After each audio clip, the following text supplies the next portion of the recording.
Starfala, vous dites que Dieu est mort sur une croix, du coup que Dieu est enterré donc pendant 3 jours, que Dieu est mort alors que c'est lui le tout-puissant, le plus fort. En fait, vous les chrétiens, vous êtes juste stupides, vous n'avez pas la vérité et que Dieu vous guide et tout et tout et tout. C'est les remarques qu'on a donc de la part des musulmans, aussi des non-chrétiens, mais plus précisément sur ce coup des musulmans. Je vous propose donc tout simplement de prendre un vase ou un objet vide, donc qui n'a pas de fleurs, qui n'a pas d'eau, etc. Quelle est la différence entre l'air qu'il y a dans ce vase, dans cet objet, et l'air extérieur? Tout simplement, l'air qu'il y a dans cet objet a une forme, a un corps. Ensuite, je vous propose du coup de casser ce vase, casser cet objet. Est-ce que l'air qui était à l'intérieur meurt? Absolument pas.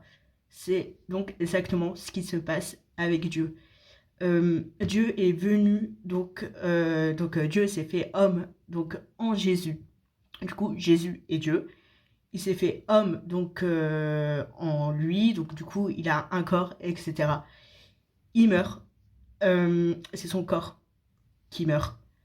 L'Esprit de Dieu est toujours présent. L'Esprit de Dieu est toujours en nous, etc. Sauf que, en fait, Jésus, donc Dieu, euh, meurt donc comme ce vase qui est cassé, tout simplement. Mais l'Esprit de Jésus, donc l'Esprit de Dieu, parce que, désolé de vous apprendre que Jésus est Dieu, voilà. Et il est toujours présent.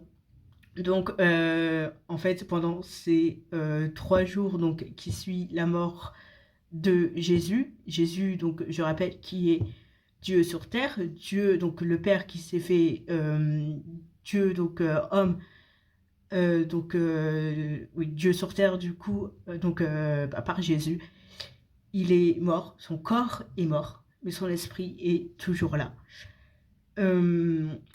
Voilà, après vous allez me dire Dieu, Père, Fils, Saint-Esprit, Trinité, etc. Égale polythéiste. J'ai déjà fait une vidéo dessus, mais pour vous faire plaisir, du coup, pour vous répondre encore à ça, je vais reprendre donc la même image, qui est l'image de l'eau. Vous prenez un glaçon, vous laissez donc ce glaçon devient liquide, ensuite vous mettez ce liquide à chauffer et ça devient de la vapeur.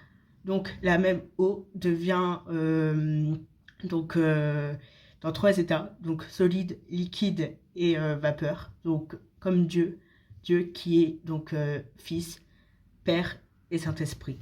Voilà, soyez extrêmement bénis.